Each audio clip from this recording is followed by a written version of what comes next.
देखिए, जिनके पास मुद्दा नहीं रहता है, हमने कहा ना, पीढ़ी दर पीढ़ी इनके हाथ में देश की बागडोर रहा। राज्यों में, विभिन्न राज्यों में इस वंशवादियों के पास लंबे समय तक मौका रहा। क्यों नहीं कर पाए सेवा? क्यों इतने गरीबों की कल्याण नहीं हुई थी? क्यों इतने लोगों के घर में बिजली नहीं पहुंची थी? क्यों पीने की, शुद्ध पीने की पानी नहीं पहुंची थी? क्यों इज्जत घर यानी शौचालय नहीं बनी थी? क्यों स्वच्छ ईंधन नहीं पहुंची थी? क्यों बैंक खाते नहीं खुले थे? क्यों स्वास्थ्य की चिंता नहीं की गई थी? ये तो बुनियादी चिंता है। जो लोग ये सब नहीं कर पाए थे, सच्चर कमेटी कौन बिठाया था? इन्हीं लोगों की समय में बिठा था। सच्चर कमेटी क्या दर्शाया था? सच्चर कमेटी तो कुछ विषय को तो सामने लाया था। समाधान में हमारी एक अलग भिन्न मत थी। तुष्टिकरण से समाधान नहीं होती है, सैचुरेशन से समाधान होती है। इसलिए प्रधानमंत्री मोदी जी की पद्धति रही है सबके लिए। कुछ लोगों को देख के कुछ लोगों के मन में अनास्था प्रकट करना, ये हमारी नीति नहीं रही। सबका साथ, हमने इंटीग्रेशन की बात कही। वो लोग घबराए हुए हैं, राजनीति उनको सता रही है, इसलिए स्वाभाविक कि आपके प्रश्न में सही है। अरुण, CNN। जब से उदयन जी का ये स्टेटमेंट आया, उसके बाद हम देख रहे हैं ऑपोजिशन के बहुत सारे नेता अलग अलग स्टेटमेंट दे रहे हैं। कई लोग बच रहे हैं, कई ये कह रहे हैं कि हमने स्टेटमेंट सुना नहीं है, उन्होंने क्या कहा है। लेकिन बहुत सारे लोग ये भी कह रहे हैं कि बीजेपी कौन है उनको सर्टिफिकेट देने वाली, इस मुद्दे को लेकर। नहीं, बीजेपी कौन है सर्टिफिकेट देने का प्रश्न नहीं है। अभिव्यक्ति की स्वतंत्रता यह संवैधानिक विषय है। हमारे संविधान में कहा गया है कि सभी को सम्मान करना पड़ेगा। मैं आपको सम्मान करूं ना करूं, आपको गाली देने की मेरे को कौन अधिकार दिया? और मैं तो प्रश्न पूछूंगा ही ना।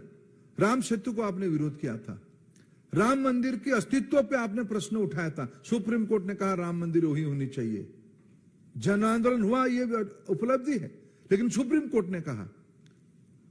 आप बात बात पे कहते हो संविधान के खिलाफ लोग हैं। कौन संविधान के खिलाफ? आप तो संविधान विरोधी हो। सुप्रीम कोर्ट ने कहा है कि हिंदू एक उपासना पद्धति नहीं है, हिंदुत्व एक जीवन शैली है। आपको कौन अधिकार दिया है उसको गाली देने के लिए? हेट स्पीच के बारे में सुप्रीम कोर्ट ने क्या कहा है? आप ऐसा कुछ ना करो, समाज में तनाव खड़ा कर रहे हो, तो कोई काम कर रहे हो। विषय बीजेपी का नहीं है, विषय देश की अस्मिता की है, भारतीयता की है।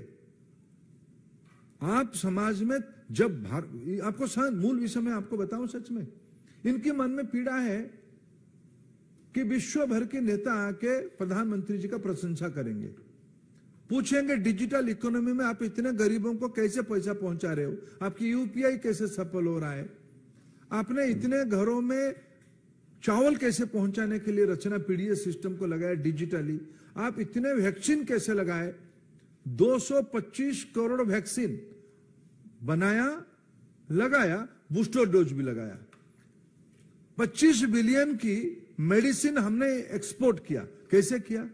आज दुनिया में डिजिटल ट्रांजैक्शन 100 रुपया होता है तो 46 रुपया, 46 रुपया भारत में होती है। ये विश्व की ग्लोबल बेंचमार्क बन चुकी है, मॉडल बन चुकी है। उनके मन में कुंठा है, ये सब आज चर्चा होगी, देश में आदृत हो रहा है, नई पीढ़ी उसमें से जुड़ रहा है। ये सब कैसे हो रहा है? हम कैसे नहीं कर पा रहे हैं? जागीर तो हमारे पास था। ये सामान्य घर की व्यक्ति ऐसे कैसे आके काम कर रहा है? कैसे, कौन है ये मोदी? ये जो सामंतवादी मनोवृत्ति है ना, असहिष्णुता है, कुंठा है, ये उसकी प्रतिफलन है।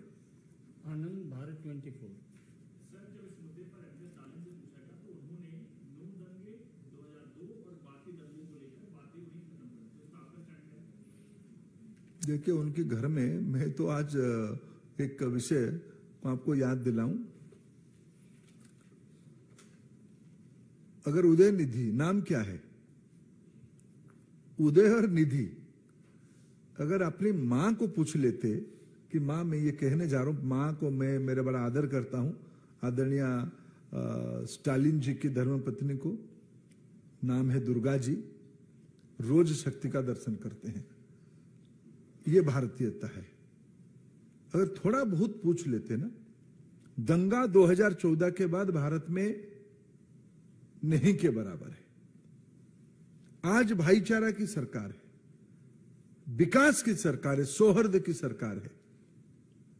ये सब भी, ये सारे में आज भारत 5 नंबर की अर्थनीति बन गई।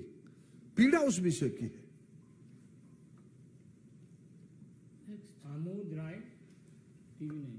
सर, पहले उत्तर प्रदेश, बिहार और अब दक्षिण भारत में ये लगातार जो हो रहा है, ये कहीं न कहीं ओबीसी वोट को अपनी तरफ उद्धार करने के लिए किया जा रहा है या हिंदू वोट बैंक में बांटने की कोशिश की जा रही है? देखो, भारतीय जनता पार्टी सर्व समाज, सर्वस्पर्शी और सभी को साथ लेके चलना चाहता है।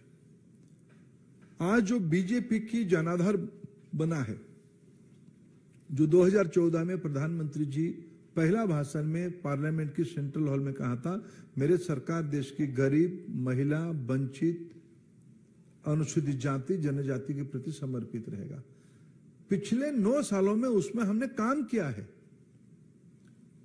घर में उजाला लाए हैं, घर बनाई है, पानी पहुंचाए है, शौचालय बनाए हैं, स्वास्थ्य की चिंता किया है, रोजगार बढ़ाया है।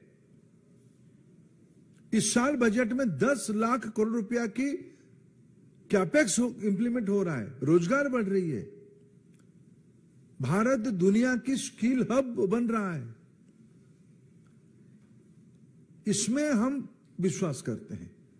भारत की कुछ सहजता रहेगी, लेकिन हमारे विश्वास है